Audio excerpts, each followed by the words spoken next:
Et je veux que ce chant devienne pour vous comme un encouragement. Je veux que, en chantant ce chant, vous puissiez tourner les yeux vers les montagnes et vous dire en vous-même, le secours ne me viendra pas d'une aucune autre place que de l'Éternel. Et Colette l'a dit tantôt, la joie de l'Éternel est notre force. On va chanter encore une fois. Je pense sincèrement dans mon cœur que moi et ma famille, et ainsi que vous tous, on a besoin de chanter à l'Éternel. On a besoin de chanter devant toutes nos situations, nos circonstances. On a besoin d'exprimer notre reconnaissance et notre foi. Nous devons apprendre ce que Paul nous a enseigné. Le croyant ne marche pas par la vue, mais il marche par la foi. Et la foi est ce qui envahit le surnaturel. La foi est ce qui prend possession du monde spirituel en Christ Jésus pour le faire amener sur la terre. Et par la confession de notre bouche, par l'exclamation de notre salut, indépendamment de ce qu'il y a à l'extérieur, l'expression de notre joie, de notre foi, de notre reconnaissance dans notre cœur, dans notre esprit, va venir faire un bouleversement dans nos circonstances. Vous avez subi des bouleversements. L'Église, les familles, la population, la communauté subit des bouleversements, subit des frictions. Est-ce que c'est vrai? Pourquoi ce matin, on ne se lèverait pas pour dire « Maintenant, je vais être celui qui va provoquer un bouleversement dans mes situations. » Nous sommes appelés à nous lever et à nous tenir debout.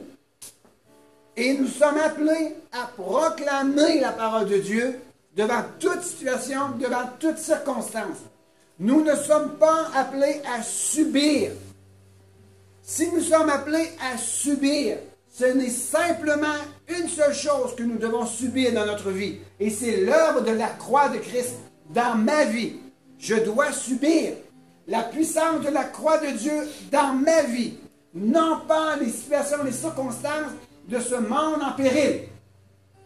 Alors nous devons nous lever debout et dire tout haut et tout fort, devant nos situations, devant nos circonstances, devant l'adversité, devant les ruptures, devant les problèmes, devant les circonstances.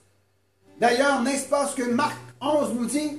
Si tu dis à cette montagne, à cette puissance, à cette autorité, à ce gouvernement des puissances des ténèbres, ôte-toi de là. Et si tu crois dans ton cœur, ce que tu as déclaré est sur le point d'arriver, eh bien, tu le verras s'accomplir. Mais avant de voir arriver quelque chose dans notre vie, et combien de personnes ici attendent sur un arrivage? Et je vous dis une chose, d'attendre sur un arrivage, des fois c'est stressant, des fois c'est paniquant, quand on sait que le temps arrive, puis qu'on doit voir un changement. C'est vrai, hein? Alors on attend les arrivages. Mais avant de voir arriver l'arrivage que nous espérons, il faut passer la commande et s'attendre à ce qu'il peut y avoir des imprévus dans le temps de l'arrivage. Alors, bien avant l'arrivage de votre besoin, il va falloir passer la commande. Nous devons nous lever, nous tenir debout et dire maintenant ce qui est dans mon cœur, ce qui est dans mon esprit, ce que mon cœur m'exhorte jour et nuit, je vais le proclamer maintenant. Au milieu des situations, des circonstances que je rencontre et qui ne me plaisent pas, au milieu de l'adversité, je vais me lever et je vais proclamer une parole de l'Éternel qui est dans mon cœur. Et je vais faire à mon tour Et vous allez faire à votre tour. Vous allez mettre en naissance un bouleversement envers tout ce qui est venu contre vous. Est-ce que vous êtes d'accord avec ce que je suis en train de vous dire? Vous devez vous lever debout et créer un bouleversement contre tout ce qui est venu contre vous aujourd'hui. Et ça passe par la louange. D'ailleurs, Ésaïe a dit, je vais vous vêtir d'un vêtement de louange au lieu d'un vêtement de tristesse. Est-ce que c'est vrai? Alors ce matin, nous devons nous lever et chanter encore ce chant avec de l'assurance, de la conviction dans nos cœurs. Je sais que vous êtes des hommes, des femmes de conviction. Vous aimez Dieu, vous espérez en Dieu, votre foi est parfois mise à l'épreuve, mais on ne peut pas dire que vous êtes des personnes qui ne croient pas en Dieu, c'est faux. Vous croyez en Dieu, vous aimez Dieu, vous espérez en Dieu, vous vous attendez à Dieu, et vous croyez que Dieu est réel. Oui? J'aurais envie de vous dire que la foi, c'est comme le véhicule. La foi, c'est votre char. Vous êtes déjà assis dans votre char parce que vous avez la foi. Mais pour starter votre char, ça prend la clé pour starter votre char, pour pouvoir avancer. C'est la louange, comme le pasteur est en train de dire, qui va faire avancer votre véhicule de la foi. Mais il faut la starter en se disant que merci Seigneur, je vais avancer dans le surnaturel avec mon véhicule qui est la foi, en allumant avec la louange. Entrons dans la louange avec un cœur solide. Quand vous allumez votre char là, en sortant tantôt, vous savez qu'il y a des... Vous n'allez pas vous poser la question s'il va décoller. Vous savez que vous allez tourner la clé, que ça va avancer. Il y a même des chars qui sont plus équipés que d'autres. On va prendre Gilles en exemple, mais lui, il a un char par la foi, il n'a même plus besoin de switch, il pèse sur le piton, ça décolle. Notre foi, là, à force d'avoir un char équipé, on va aller plus loin. C'est pour ça qu'on est tous isolés, c'est pour venir nous déstabiliser, puis c'est pour ça qu'on est tous attaqués, autant un que l'autre dans cette église.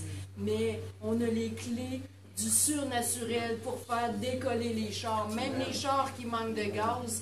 Avec la louange, ces véhicules-là vont faire le tour de la Gaspésie. Gloire à toi, Seigneur Jésus. Et même si ma batterie est à terre, j'appelle Marcel, il vient me booster. Alors prenez la foi de quelqu'un d'autre si vous avez juste besoin de réallumer votre foi. Amen. Et on va chanter ensemble. C'est l'onction qui repose sur ta vie de booster des livres. De booster des batteries, Marcel. Fait que ton onction, mets-la en marche pour que cette huile vienne briser ton joug. Gloire à toi, Seigneur. Amen. Amen. Moi, des fois, on fait face à des murs dans nos vies, mais j'arrive pas de voir les murs de Jéricho qui ont tombé par la louange. Fait que, à travers la louange, toutes nos épreuves, toutes les barrières, toutes qu'est-ce qui nous fait face dans nos vies, qu'on a de la misère, ils vont tomber. Louons Dieu de tout notre cœur. On y va? Yes!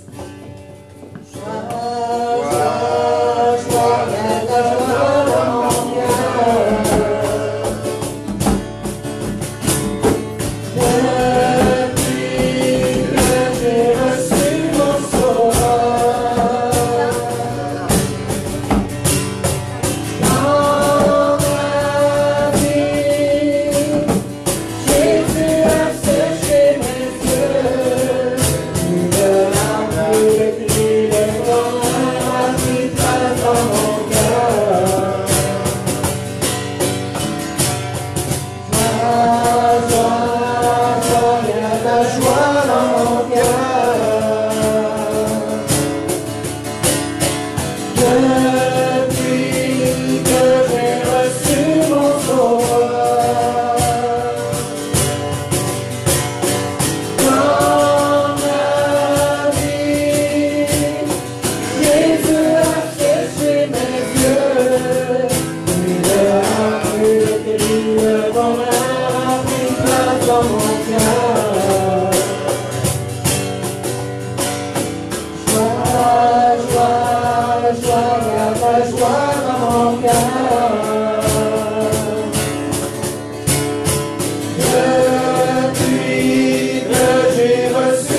Seigneur Jésus, tous ceux et celles qui s'identifient, Seigneur, à ce chant, touche les cœurs de chaque personne ce matin et nous appelons un bouleversement, Seigneur, dans nos vies, dans nos circonstances.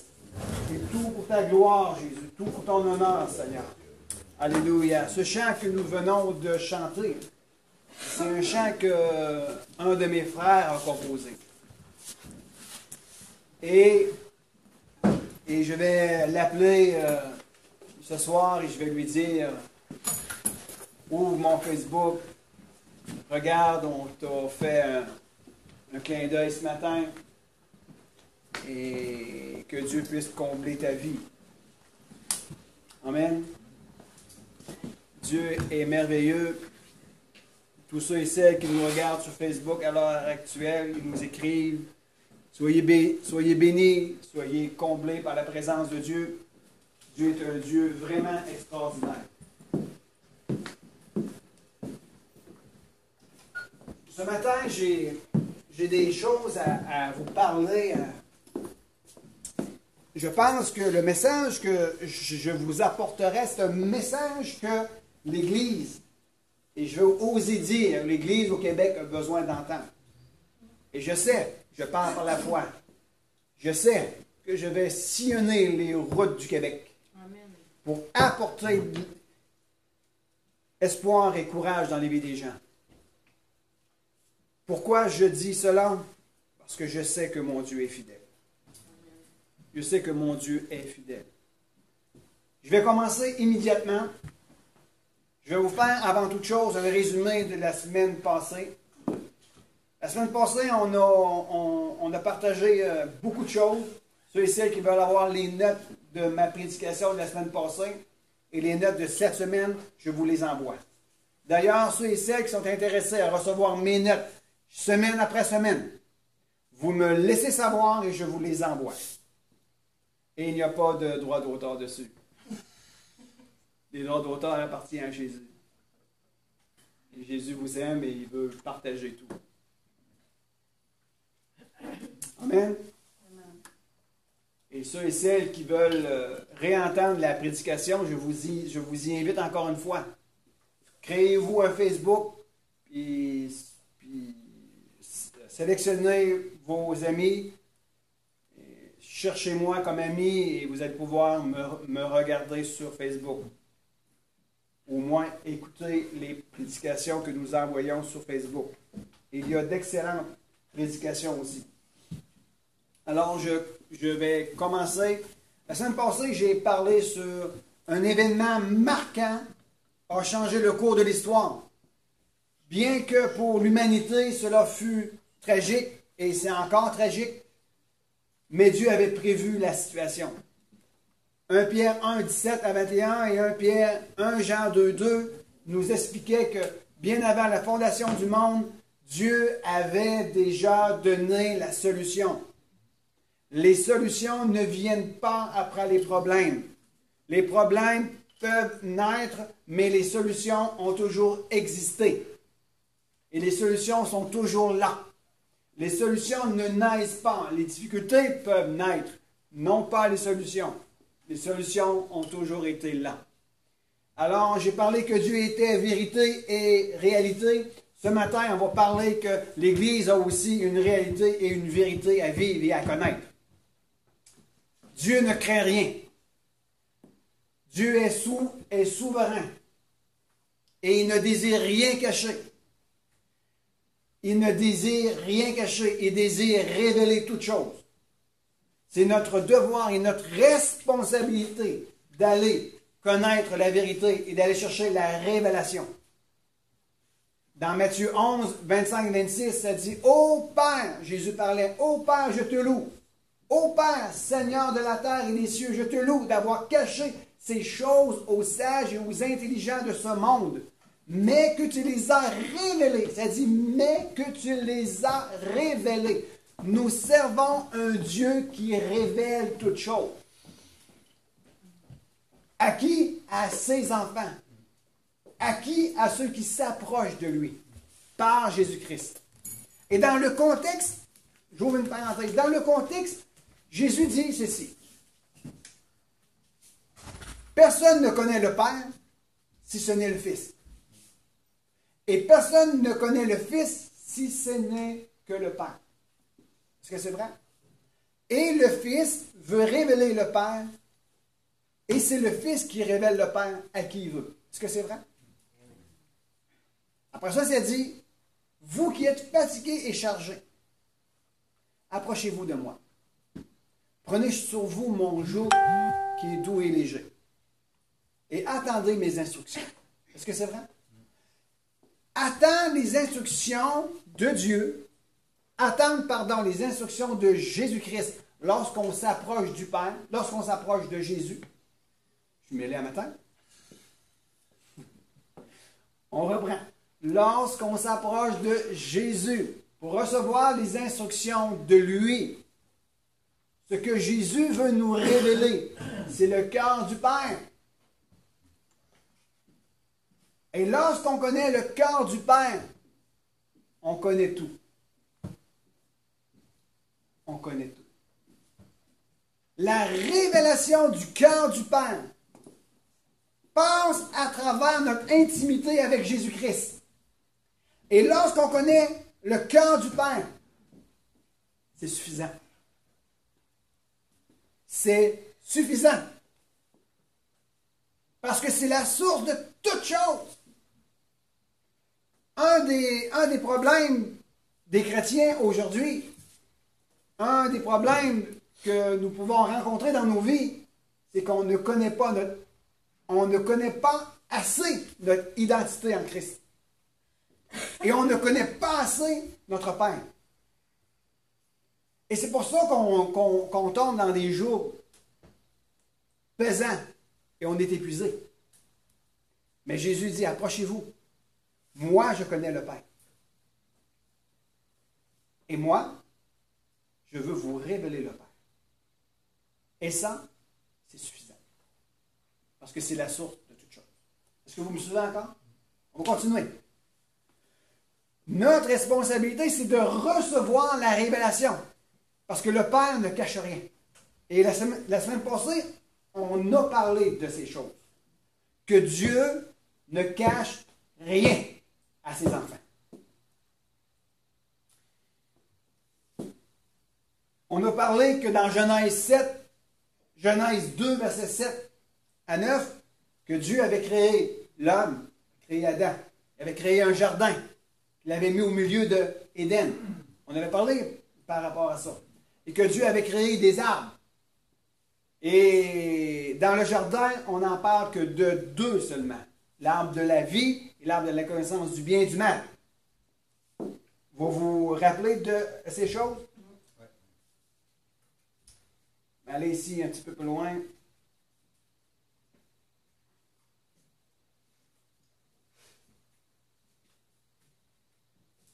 Les deux arbres dans le jardin représentent la réalité spirituelle. Pourquoi deux réalités spirituelles? Parce qu'il y a eu, à un moment donné, dans les cieux, bien avant la création de ce monde ici, il y a eu, dans les cieux, bien avant la création de ce monde, une guerre dans les cieux. Et cette guerre a créé une brèche. Vous me suivez encore? Et lorsque la création de la terre et de tout ce qui comporte, ainsi que la création de l'homme, de la femme, la réalité spirituelle a frappé. Et c'est ce que nous appelons dans Genèse 3, ce que j'appelle pour ma part la rupture de l'alliance. Il y a eu une rupture d'alliance. À partir de là, nous avons connu les conséquences de cette rupture qui a été causée par la désobéissance. Le péché est rentré dans le monde, emmenant avec lui la mort. Vous me suivez, je vais juste faire un résumé de la semaine passée. Dans Genèse 3,15, il y a eu une promesse qui a été déclarée. La promesse de la rédemption, ou du rachat, ou la promesse de la réparation, de la rupture de l'alliance. Et nous avons dit que l'accomplissement de la promesse en Genèse 3,15 était la crucifixion de Jésus-Christ par le sang de l'agneau, le sang de la nouvelle alliance. Vous me suivez encore? Et on a dit que le fait que Jésus, l'ascension de Jésus et la venue du Saint-Esprit amenaient l'application et la possibilité de rentrer dans cette nouvelle alliance. Et on a dit que pour valider cette chose, il faut que chacun d'entre nous s'implique. Savez-vous pourquoi? À cause que l'alliance a été rompue par l'homme. Il faut maintenant une implication de l'homme pour valider la réparation de cette alliance en recevant Jésus-Christ comme son sauveur personnel, par la confession et par l'acceptation de l'œuvre de la croix dans nos vies. Si vous n'acceptez pas Jésus-Christ comme votre sauveur personnel, si vous n'acceptez pas pleinement le sacrifice de Jésus-Christ à la croix, si vous ne le confessez pas de votre bouche, vous ne pourriez pas le valider pour votre propre vie. C'est bien? Continue. Est-ce que ça va jusqu'à maintenant? Maintenant, je vais vous parler de la réalité de l'Église. La vérité de l'Église. Mais ça se peut que ça fait aïe aïe. Oh, ça fait... Mais je sais que vous cherchez à comprendre. Je sais que vous cherchez des solutions. Je sais que vous voulez aller plus loin et j'entends des propos. Pas dans ce monde ici. J'entends des propos qui se disent dans le monde spirituel. Je les entends. L'Église émet des commentaires. L'Église se pose des questions. L'Église a des pourquoi, des pourquoi, des pourquoi. Oui, mais si c'est ça, si c'est si. Je sais, j'entends. Je sais, je vois. Et peut-être que certains vont dire, oui, mais qui est-il pour prétendre qu'il entend et puis qu'il voit dans le monde spirituel? Je vais vous dire une chose. Seulement une chose. Lorsqu'on comprend les onctions, lorsqu'on comprend les appels, lorsqu'on comprend les ministères, lorsqu'on comprend la position de chacun d'entre nous dans le corps de Christ, chaque personne est dotée d'une capacité spirituelle sur leur vie pour venir en aide à quelqu'un. Est-ce que c'est vrai? Est-ce que vous comprenez ça? Il y en a qui ont la capacité d'entendre et de voir dans le spirituel ce qui se passe dans la réalité de ce monde. Il y en a qui sont capables d'entendre ce qui se dit dans le secret. Je ne veux pas vous faire peur. Il y en a, quand je dis ça, il dit, ça me fait penser à papa Joyal. Il dit, j'ai les yeux ouverts. Je suis sécure. N'ayez pas peur. N'ayez pas peur. Mais je sais. Il y a des personnes ici qui développent des dons et des capacités dans le corps. Il y a des personnes ici qui ont des aptitudes que les autres n'ont pas. Développez votre capacité spirituelle. Développez votre foi. Expérimentez votre appel. Et en ce qui me concerne, puis c'est pas que je suis meilleur que vous ou mieux que vous. Non, non. Ça n'a pas rapport à ça. C'est à propos de Christ. C'est à propos de Jésus. C'est à propos du Saint-Esprit qui donne les dons à qui il veut et comme il le veut et comme il l'entend.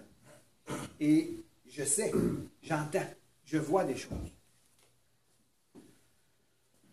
Alors ce matin, Dieu m'a amené samedi passé un contexte que je vais vous le dire tout de suite.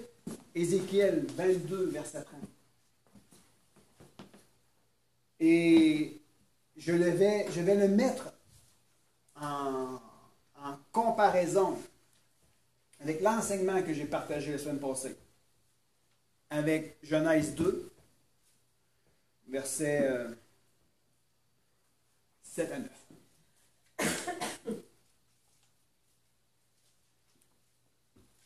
Et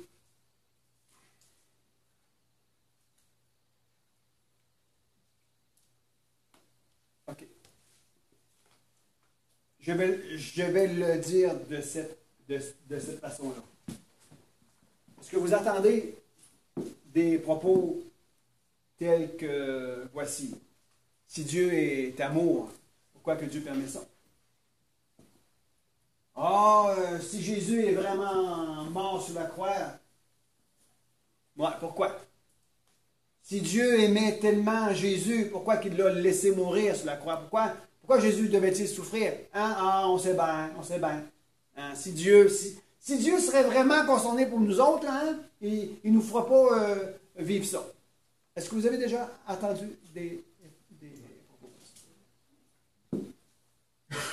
on doit revenir au commencement. Je le dis et je le répète.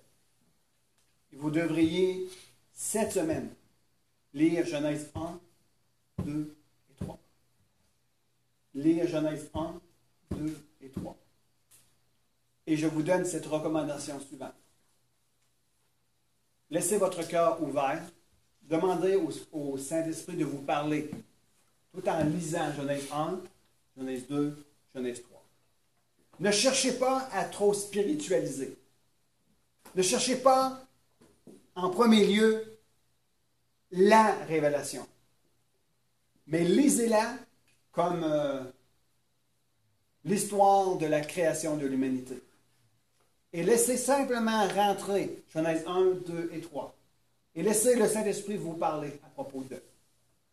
Parce que Genèse 1, 2 et 3, c'est le début de la création et de l'erreur de l'humanité, le péché de l'humanité.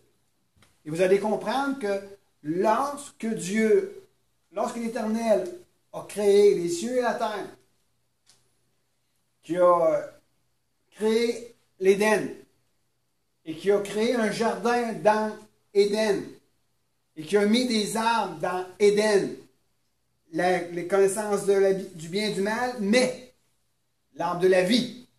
Et à côté, il y a mis qui? L'homme. Il a mis l'homme, pourquoi?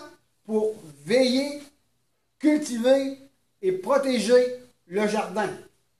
Il a donné la responsabilité. Si je donne la responsabilité à quelqu'un de veiller sur quelque chose, qui est responsable de la quelque chose qui lui est donné? Qui est responsable? C'est nous. C'est celui qui reçoit. Celui qui reçoit, celui qui est mandaté, est responsable de veiller.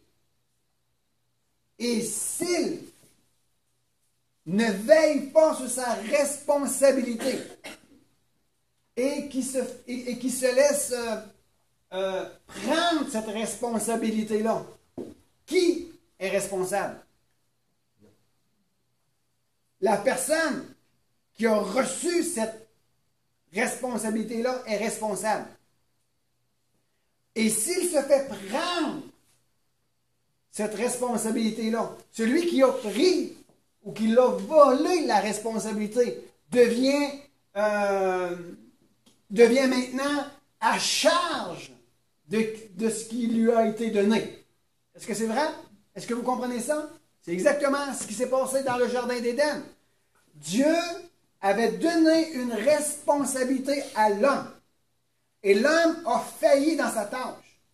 Et Satan, qui est personnalisé par le serpent, lui a pris entre ses mains la responsabilité de veiller sur le jardin et de veiller sur la terre. Il y a eu un vol. Qui est responsable? L'homme a été responsable. Il n'a pas veillé convenablement. Il est maintenant sujet à une autre autorité. Une autorité de l'adversité. Alors, Dieu est-il responsable? Non. Dieu n'est pas responsable. Mais pourtant, aujourd'hui, dans le monde, avec la mentalité corrompue de ce monde, et même les chrétiens ont parfois encore, dans leur propre vie, une mentalité, pardonnez-moi si je parle ainsi, mais même les chrétiens encore aujourd'hui ont une mentalité corrompue. Quand je parle mentalité corrompue, c'est une mentalité qui a été souillée par le péché. Et il met responsable Dieu ou il met responsable les autres. Il met responsable sur les situations. Il met responsable sur les situations. Et pourtant, c'est pas ce que la parole de Dieu enseigne. C'était ta responsabilité. Mais Dieu avait déjà pourvu à régler la situation dans la vie de quiconque s'approcherait de lui. Est-ce que vous me suivez encore? Alors, ce que je vais vous dire ce matin, ça va faire aïe aïe, mais vous devez comprendre et saisir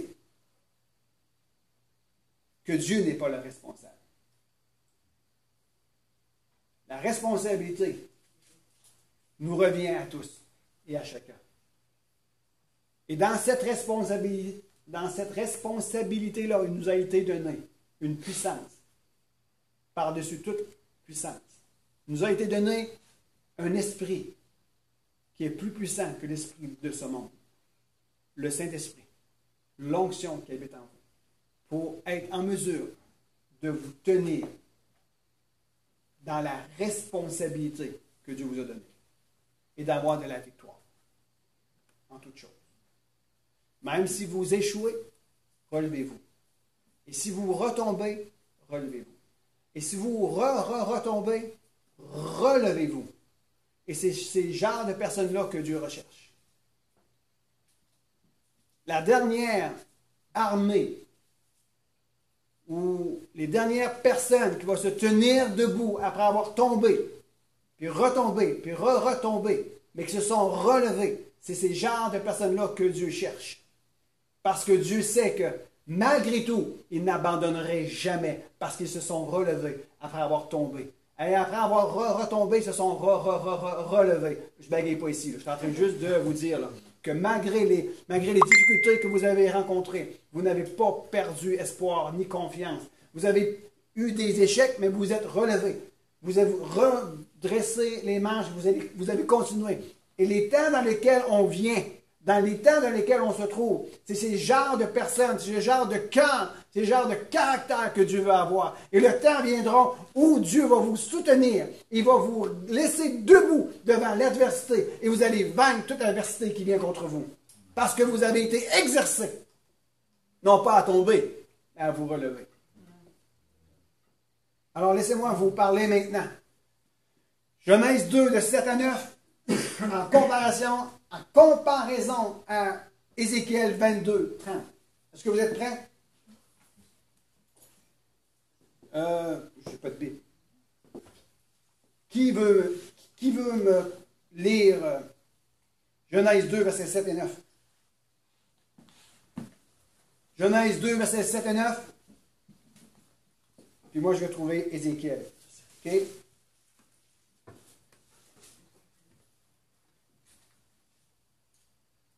Genèse 2, versets 7 et 9. Allez-y.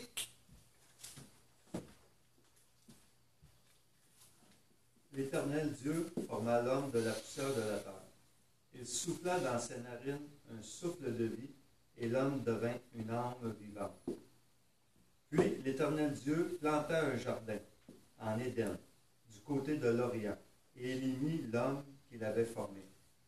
L'Éternel Dieu fit pousser du sol des arbres de toute espèce, agréables à voir et bons à manger, et l'arbre de la vie au milieu du jardin, et l'arbre de la connaissance du bien et du mal.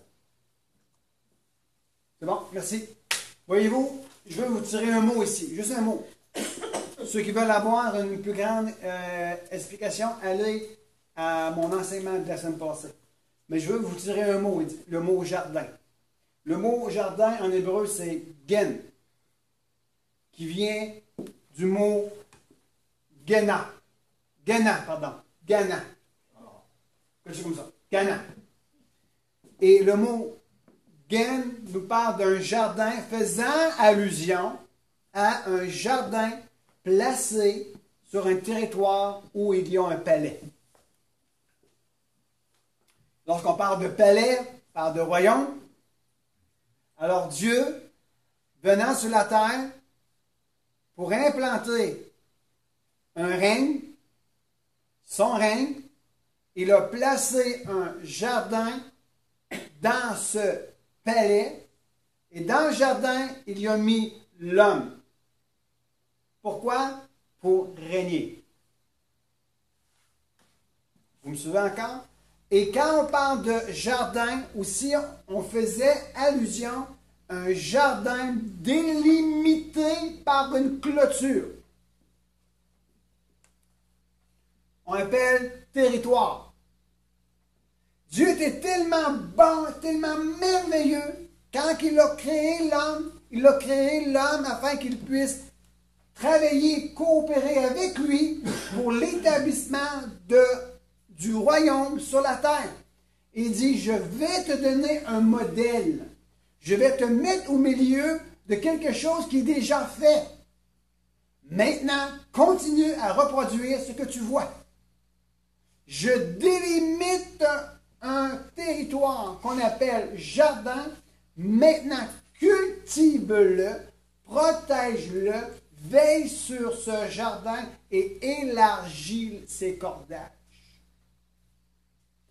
Et quand que Dieu avait dit à Adam et Ève de le protéger, de le veiller, ce n'était pas contre les lions, l'ours ou la moufette, ou comme aujourd'hui, les chevreuils qui viennent manger les choux et les écureuils viennent manger les fraises. Non, non. Il dit, protège-le, veille sur l'arbre, veille sur ce que je te donne comme responsabilité. Ça t'appartient. Ensemble, on va y travailler. Vous êtes des héritiers et des co-héritiers avec moi. Travaillez à mon royaume. Vous me suivez encore?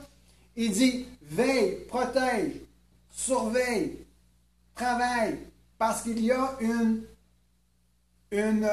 autre nature qui va vouloir venir contre toi, contre ce jardin, pour détruire mon plan. Vous me suivez encore? Oui. Quand on parle de la racine du mot jardin, on parle de Gana, qui signifie défendre, couvrir, entourer, protéger.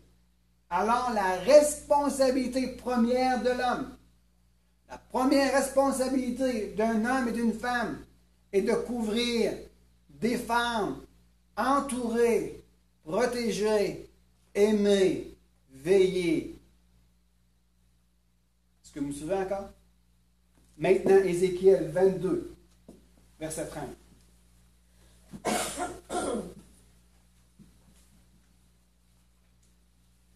Ça dit, je cherche parmi eux un homme qui élève un mur, qui se tienne à la brèche devant moi en faveur du pays, afin que je ne la détruise pas. Mais je n'en trouve point. Ça dit qui élève un mur. Ça nous fait allusion à une clôture, à un rempart, le même mur qui entoure un jardin. Lorsqu'on dit qu'il se tient à la brèche, là où il y a une ouverture, une rupture.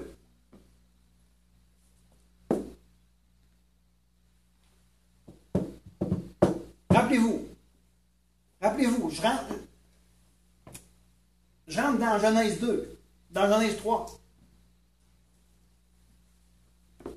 Dieu avait élevé une clôture autour du jardin. Il dit veille. Homme, veille. Protège. Lorsque la séduction est venue sur la femme, je savais, encore la femme. Non, non. La responsabilité avait été donnée.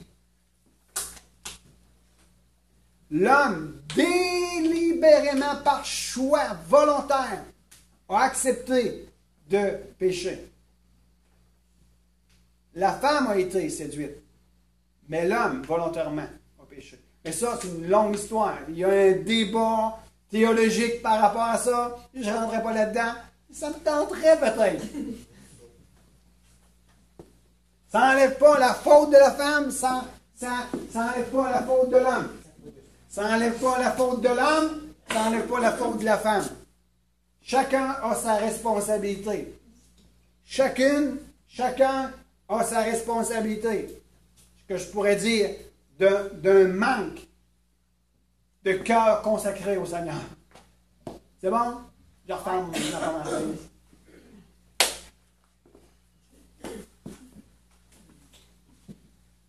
Lorsqu'il y a eu désobéissance, ça a emmené quoi? Un péché qui a emmené la mort, la maladie, des conséquences. Qu'est-ce que cela a créé? Ça a créé une brèche. Et lorsqu'il y a une brèche qui vient à cause d'une désobéissance ou à cause d'un péché, cette brèche appelle un jugement. Écoutez-moi bien, c'est important ici. Lorsqu'il y a une brèche dans nos vies, une brèche dans notre Église, une brèche dans notre communauté, une brèche dans ta relation qui a été causée par une désobéissance avec Dieu, une désobéissance plutôt envers la parole de Dieu. J'ouvre une parenthèse. Lorsqu'il y a une brèche qui a été causée par une désobéissance, ça amène de la douleur et de la souffrance. Ça amène des conséquences. Est-ce que c'est vrai? Et cette brèche appelle à un jugement. L'âme qui pêche.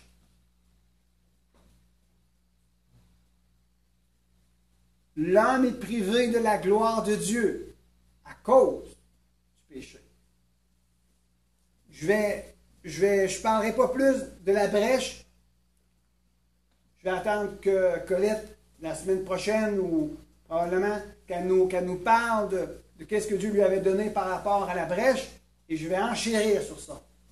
Mais je peux simplement vous dire ici, lorsqu'il y a eu désobéissance de l'homme et de la femme dans le jardin, ça a amené une brèche dans la clôture.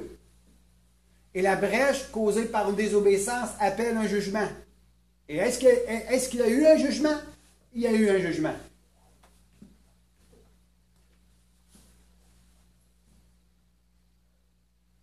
Et qu'est-ce qui s'est passé par la suite?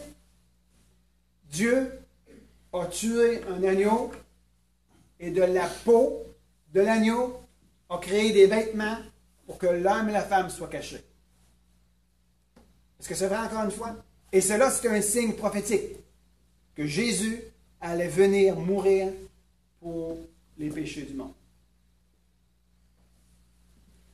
Ézéchiel dit, je cherche un homme parmi eux pour élever un mur qui se tienne à la brèche et qui intercède en faveur du pays afin que je ne la détruise pas. Mais j'en trouve pas. Alors, lorsqu'il y a une ouverture, lorsqu'il y a une rupture, il faut que quelqu'un se tienne debout. Lorsqu'au milieu de votre vie, au milieu de votre situation, même vous, si vous êtes dans une brèche, s'il y a une brèche dans votre vie, vous devez faire appel à quelqu'un. Vous devez demander. Vous devez demander secours. Vous devez vous rapprocher vers quelqu'un. Prie pour moi, intercède pour moi, soutiens-moi, encourage-moi, aime-moi, protège-moi. Est-ce que vous me souvenez encore? Lorsque l'Église vit des temps et des moments difficiles, c'est parce qu'il y a une brèche dans l'Église. Est-ce que vous êtes d'accord avec moi? Et n'oubliez pas, si la brèche est causée par des désobéissances, ça appelle un jugement. Et si nous ne voulons pas que le jugement vienne pour détruire, il doit y avoir quelqu'un qui se tienne à la brèche. Et lorsqu'on parle de brèche causée par la désobéissance, ça amène aussi une absence de présence. Et lorsqu'il y a une absence de présence dans une église, c'est parce qu'il y a des brèches qui ont été causées par des désobéissances. Parce qu'il y a des lacunes dans la consécration. Parce qu'il y a des lacunes à quelque part. Il y a du mépris. Il y a de la haine. Il y a de la jalousie. Il y a toutes sortes de choses qui ne rencontrent pas la parole de Dieu. Et ça crée des brèches. Est-ce que vous me suivez encore? Et lorsqu'il y a des brèches dans une église, l'église en ressent les effets. Il y a des conséquences lorsqu'une église a des brèches. Il y a des conséquences. Alors, ça prend quelqu'un pour agir en faveur de quelqu'un qui est sur le point de subir quelque chose à cause de sa faute. Ça prend quelqu'un. Ça prend des hommes et des femmes pour se tenir à la brèche lorsque quelque chose ne va pas.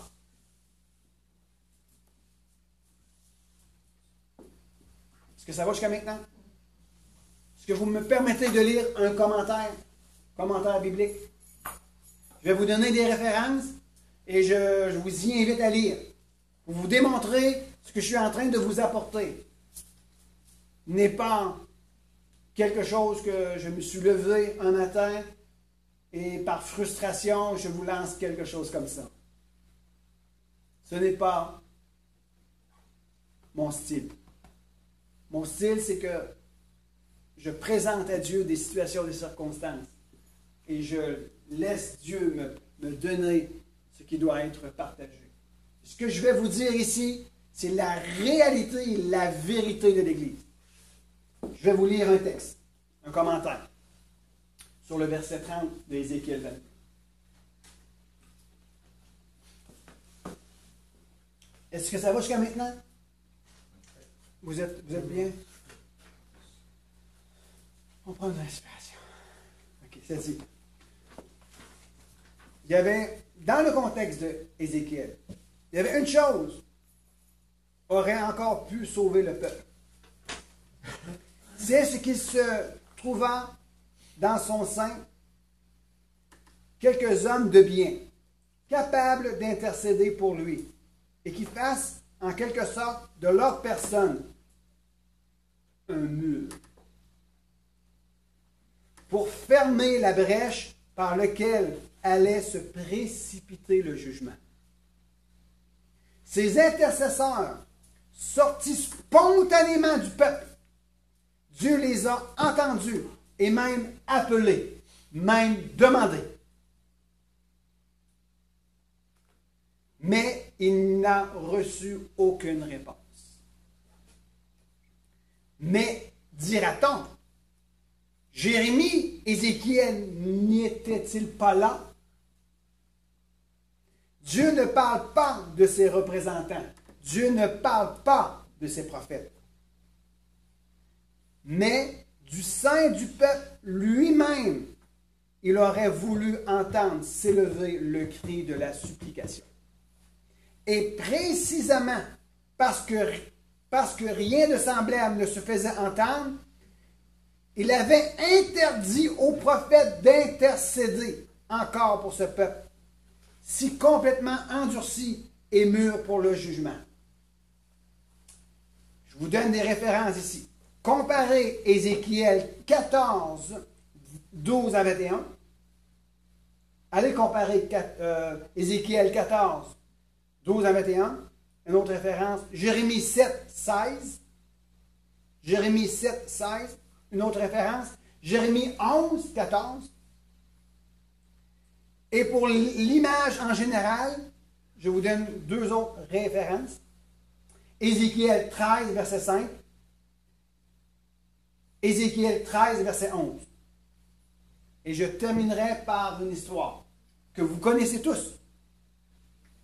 Prenez-la en note. Genèse 18, verset 28. Je vous lis ou je vous amène cette histoire brièvement. Après ça, je vous explique. Rappelez-vous de l'histoire lorsque Moïse, je dirais plutôt Abraham. Laissez-moi 30 secondes. Vous le voulez bien, oui. Je n'ai pas entendu oui, mais je vous remercie quand même. Genèse 18, verset 28. OK. C'est Abraham. Rappelez-vous de l'histoire lorsque l'Éternel voulait détruire Sodome. Abraham a dit, Éternel, si tu trouves 50 justes dans ce pays, est-ce que tu vas la détruire? L'Éternel dit, oh non, j'en trouve 50 dans le pays. Je ne la détruirai pas. Mais si tu en trouves juste 45, est-ce que tu vas la détruire? Oh, même s'il en manque 5, même s'il en a juste 45, je ne la détruirai pas. Et dans le dialogue d'Abraham avec l'Éternel, Abraham dit, mais si tu en trouves juste 10, si j'en trouve juste 10, je ne la détruirai pas. Est-ce que vous avez déjà lu cette histoire? Cette histoire nous fait allusion à Ézéchiel 22, verset 30. Il vient un temps où, avant d'aller plus loin, 3 petits points, j'ouvre une parenthèse. L'Église d'aujourd'hui, non seulement ici, je parle d'Église au Québec, a besoin de comprendre quelque chose. On a vraiment besoin de comprendre quelque chose puis de saisir quelque chose. Quand est-ce que l'Église va arrêter d'attendre sur le travail du leadership ou du pasteur pour régler tous les problèmes? Quand est-ce que l'Église va-t-il arrêter de dire « Ah, oh, c'est le pasteur, ah, oh, c'est lui, ah, oh, c'est elle ». Puis quand est-ce que l'Église va dire « Wow, un instant, on a peut-être une responsabilité à prendre nous autres aussi. » Est-ce que Dieu m'interpellerait-il pas à moi aussi de me tenir sur la brèche? Il faut que l'Église, je ne parle pas à vous, je parle à l'Église de Québec, au Québec. L'Église de Québec doit comprendre et saisir qu'ils ont un rôle à jouer. D'arrêter de regarder vers les pasteurs, pauvres pasteurs. Ils vont dire, j'en veux plus de... c'est lourd, ça devient compliqué.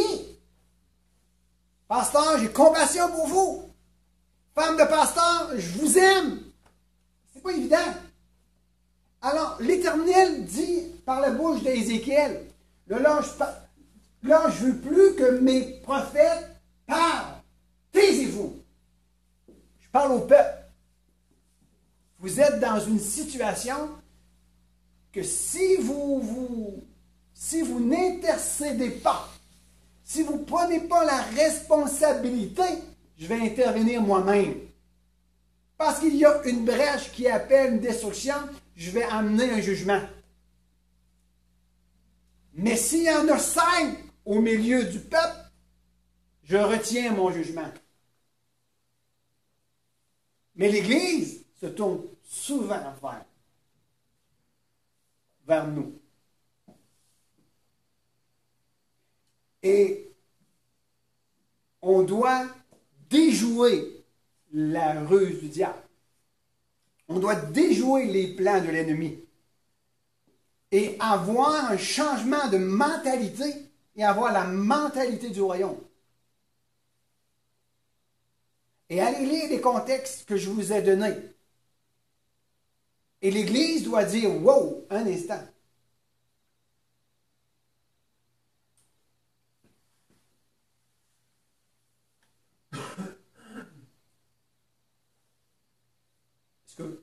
Est-ce que vous comprenez?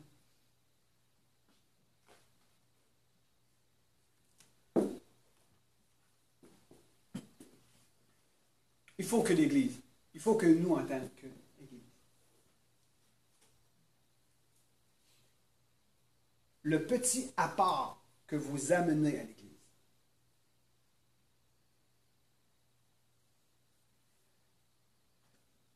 faire une petite allusion ici. Je suis capable de lever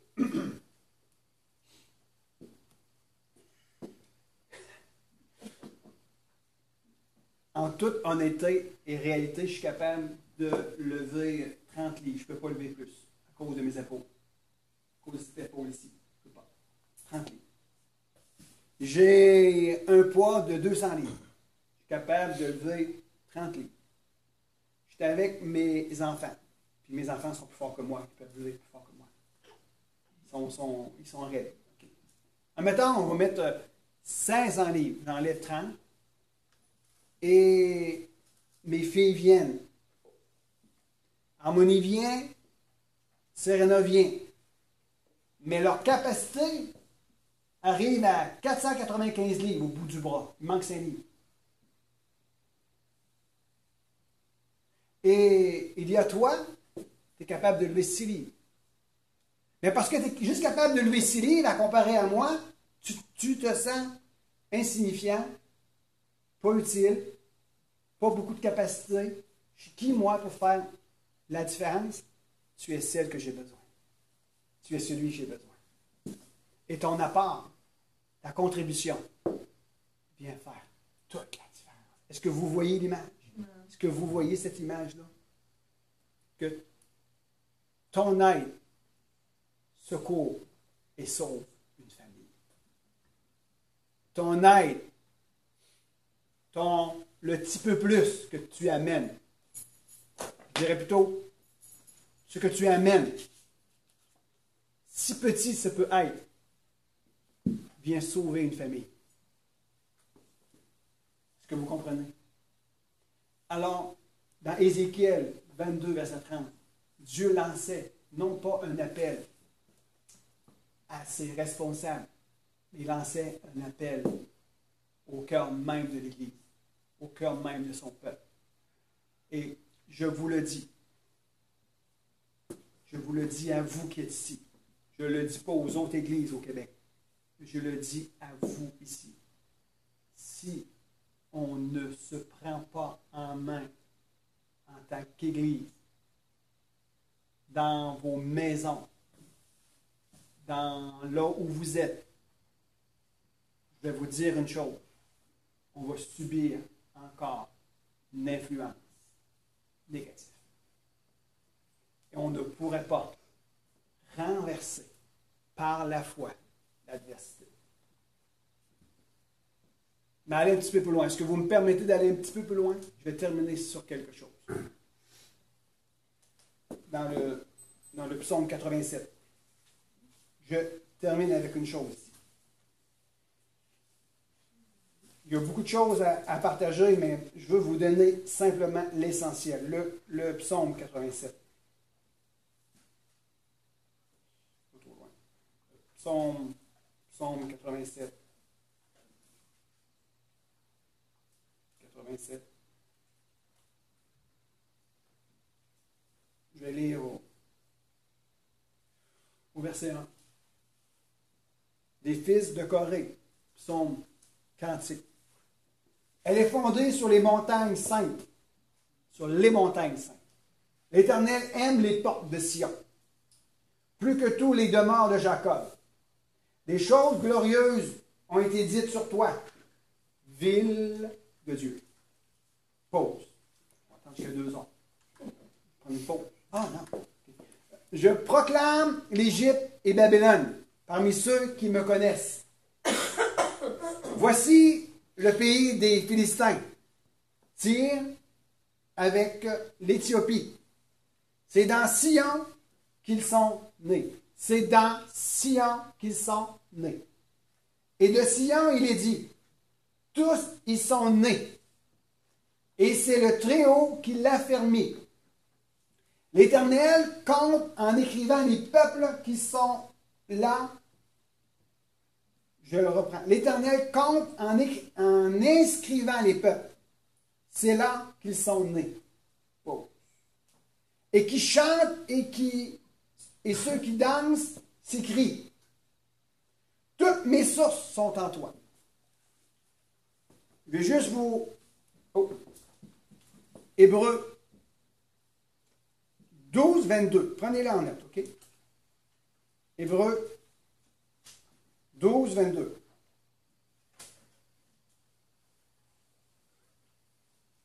On va aller dans le Nouveau Testament. Mais vous, vous êtes approchés de la montagne de Dieu, de la cité du Dieu vivant, la Jérusalem céleste, des myriades qui forment le cœur des anges, de l'assemblée des premiers-nés.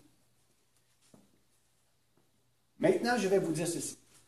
Nous devons comprendre et saisir quelque chose, et vous allez comprendre quelque chose de spécifique. Et la raison, c'est une conclusion que j'amène à Ézéchiel 22, verset 30. Que lorsque Dieu cherche quelqu'un, il cherche quelqu'un du milieu du peuple pour se tenir à la brèche. Et que parfois il fait taire les prophètes pour dire, il va falloir que toi aussi tu cherches Dieu. Il va falloir que toi aussi tu prennes ta responsabilité en faveur de l'Église, en faveur de la ville, en faveur de ta famille, en faveur de la communauté, en faveur de la Gaspésie, des îles et le nord du Nouveau-Brunswick, parce qu'il y a un jugement qui doit venir. Ce n'est pas juste la responsabilité des pasteurs et des prophètes. C'est ta responsabilité, c'est ton engagement. C'est bon? Je reviens maintenant. La Bible nous enseigne que dès l'instant que nous avons accepté Jésus-Christ comme notre sauveur personnel, nous avons été nés de la montagne de Sion. La montagne de Sion nous parle d'un gouvernement, le gouvernement de Dieu, l'autorité de Dieu, la maison de Dieu. Nous sommes dans la maison de Dieu. Nous sommes sur la montagne de Sion. Nous sommes là. Je coupe ça très court pour arriver à ceci. La montagne de Sion, c'est la ville du grand roi. Et la ville du grand roi, nous y sommes dans la ville du grand roi. Notre esprit est dans la ville du grand roi. C'est notre position. Maintenant, le mot ville. Le mot ville en grec veut dire ceci. Le mot ville a sa source dans le polémos. Le mot polémos signifie, savez-vous c'est quoi que ça signifie polémos? Ça signifie guerre, combat. Rappelez-vous, ayez l'image de Genèse 2. Qu'est-ce qu'il y a eu dans Genèse 2 dans le jardin? Un conflit. On va revenir maintenant dans la réalité céleste. Nous sommes nés de nouveau. Notre esprit est sur la montagne de Sion avec l'Éternel. La ville de l'Éternel est entourée de combats et de guerres.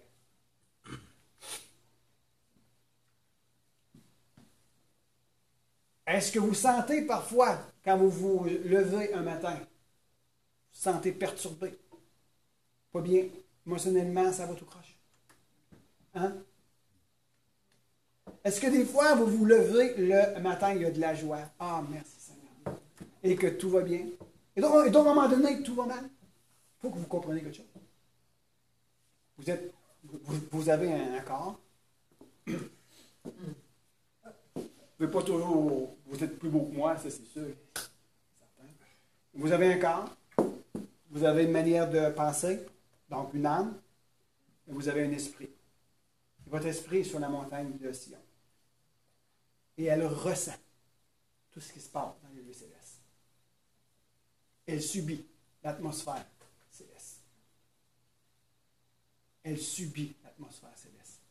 Quand est-ce qu'on va se lever pour dire à l'atmosphère des puissances des ténèbres, tassez-vous. Arrêtez. Je m'en viens. Dans le nom de Jésus, changez l'atmosphère. Nous sommes entourés. Nous sommes entourés. Nous sommes au milieu d'une guerre, d'un combat. C'est pour cela que Dieu demande à son peuple, est-ce que vous voulez intercéder en faveur de quelqu'un parce qu'une brèche a été faite. L'Éternel connaissait très bien. Une brèche a été causée dans le jardin. J'ai tué un agneau pour couvrir leur corps. J'appelle, je prophétise que Jésus-Christ viendra mourir un jour pour réparer la brèche. Afin que ma présence y demeure à jamais. Est-ce que ça vous dit quelque chose ici? Église. Église, je vous dis. Je le dis de cette façon ici. Dans le naturel, il y a des espèces en voie d'extermination. Il ne faut pas que l'Église soit en voie d'extermination. Mais l'Église va toujours demeurer là où elle est accueillie, là où elle est protégée, gardée et travaillée. L'Église, on entend parler qu'il y a des églises qui ferment. On entend parler qu'il y a des hommes et des femmes qui quittent les églises. On entend parler qu'on n'entend plus parler des églises. C'est vrai. Il y a des églises qui ouvrent. Des églises doivent demeurer en vie et en santé. Mais des églises demeurent en santé et en vie lorsque le peuple de Dieu s'humilie et prie. Il cherche sa face. C'est la responsabilité collective. Amen. Pourquoi? Parce que nous sommes entourés d'une guerre spirituelle. Et je vous en parlerai la semaine prochaine un peu plus lorsque, suite à ce que Colette va nous emmener sur la brèche, je vais enchérir. Mes frères et sœurs, je termine sur ça. Chaque personne qui subisse quelque chose dans leur vie, je termine sur ces choses. Chaque personne qui subisse quelque chose actuellement dans leur vie, c'est un appel à lever les yeux vers l'Éternel, à se mettre à genoux et implorer Dieu. Et nous tous, qui les choses vont bien, nous devons continuer à vous supporter, à prier pour vous et à intercéder. Mais si vous êtes en train de vivre quelque chose, ne laissez pas ce que vous êtes en train de vivre venir vous détruire ou envahir votre cœur à un tel point de perdre de vue la réalité que Dieu vous aime, que Dieu est là pour intervenir. Seigneur Jésus, je réclame que la révélation de cette parole ce matin soit dans nos cœurs, ancrée profondément dans nos cœurs. Et je demande, Seigneur, que l'onction qui est en eux dès le commencement puisse se lever et prendre position devant l'adversité. Et que cette onction qui est dans leur cœur dès le commencement puisse proclamer le salut de l'Éternel, puisse proclamer les paroles de délivrance, les paroles de joie, les paroles de foi. Seigneur Jésus, viens combler cette Église. Viens combler cette Église de ta révélation. Bénis chaque personne. Au nom de Jésus, Père, on a besoin de toi maintenant. Et je vais faire un appel. Je termine avec cet appel. Qui s'engage sérieusement, le mot-clé c'est sérieusement, pendant une semaine, à prier pour un bouleversement au milieu de notre assemblée. S'il y a des gens qui veulent prier pendant au moins 1 heure par jour, jusqu'à dimanche prochain, je vais vous demander de vous lever. Mais, même si vous ne vous levez pas, c'est pas grave. C'est pas grave. Même si vous ne vous levez pas pour dire, moi je m'engage à prier 1 heure par semaine, chaque jour, pour qu'il y ait un bouleversement dans l'Église, moi je m'engage. Je vais vous demander de vous lever. Si vous n'avez pas la capacité, c'est pas grave. On vous aime, Dieu vous aime prier 5 minutes, 10 minutes, mais on veut répondre à l'appel de Ézéchiel 22, verset 30. Parce qu'on a besoin de vivre des changements et des situations différentes dans nos vies. Est-ce que c'est vrai? Alors, je lance un appel. S'il y a une personne parfaite, je suis heureux, je suis content. S'il y en a 2, c'est encore mieux. Si c'est encore 3, c'est plus efficace. Si on en a 5, c'est encore bon. Si on est 6, bien gloire à Dieu. Je vais vous demander, est-ce que quelqu'un ici qui serait prêt avec moi et mon épouse n'est pas là, je lui donne la responsabilité quand même, à se lever et à dire, moi, je m'engage à prier 1 heure, spécialement pour l'Église, pour que Dieu puisse intervenir. Je vais me tenir à la brèche. S'il y a quelqu'un qui veut prier avec moi, mon épouse, 1 heure par jour, jusqu'à samedi soir, je vais vous demander de vous lever debout.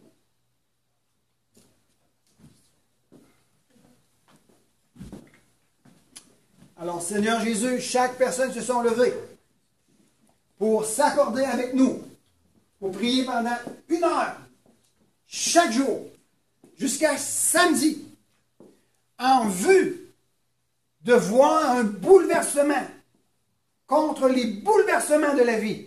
Je te demande de les bénir, de les force et courage, et ceux et celles qui sont assis, bénis-les, protège-les, et que leurs 10 minutes, leurs 15 minutes, Seigneur, vont être ce qui nous manque pour percer à travers ce temps de prière et d'intercession. N'oubliez pas ce que je vous ai dit au commencement. Le 6 livres qui nous manquait pour lever le 500 livres a bouleversé la vie d'une famille. Alors, votre 5 minutes, votre 10 minutes que vous allez prendre, c'est ça qui va nous permettre d'aller plus loin. Alors, priez pour nous aussi. Vous qui êtes levés, regardez-vous maintenant. Je veux que vous vous regardez. Je veux que cette semaine, que vous vous textez, que vous envoyez un petit email. Hey, lâche pas. Hey, lâche pas. Je suis avec toi. On prie ensemble. On continue. Amen.